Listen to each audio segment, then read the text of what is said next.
it is not uncommon for learners to engage in problem behavior or self-injurious behaviors when they have limited verbal behavior. The purpose of MAN training is to replace the problem behavior with appropriate ways of gaining access to items, activities, or attention. MAN training is also known as functional communication training because we're teaching the learner functional ways of communicating, taking into consideration the function of the behavior. For example, if a learner is banging their head on the wall, we would need to figure out the function of the behavior in order to properly replace the head bang with appropriate language. Teaching even a few MANs can decrease problem behavior very quickly. Teaching a MAN when the motivation is present is most effective. And actually, the definition of a MAN is that it's under the control of the motivation.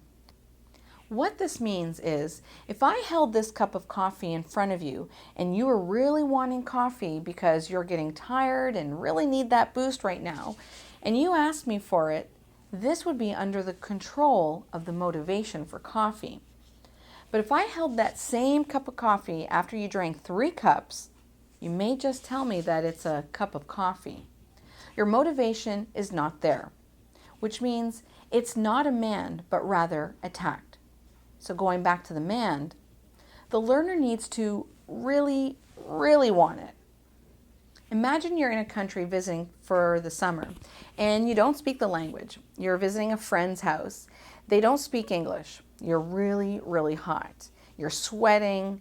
You're having a hard time breathing and really want them to open a window. You'll need to engage in behaviors to communicate open the window. You may try to open the window, but suppose it has a special lock and you couldn't do it on your own. You'll begin engaging in other behaviors to get the message across. You'll gesture to the window, maybe you'll fan yourself to show that you're really hot. Your motivation is so high that you'll do whatever it takes to send the message across. With our clients that don't have the verbal behavior, limited speech, or means of communication, whether they have autism or a speech delay, again, this isn't specific to autism, they may engage in problem behaviors to indicate they want an item.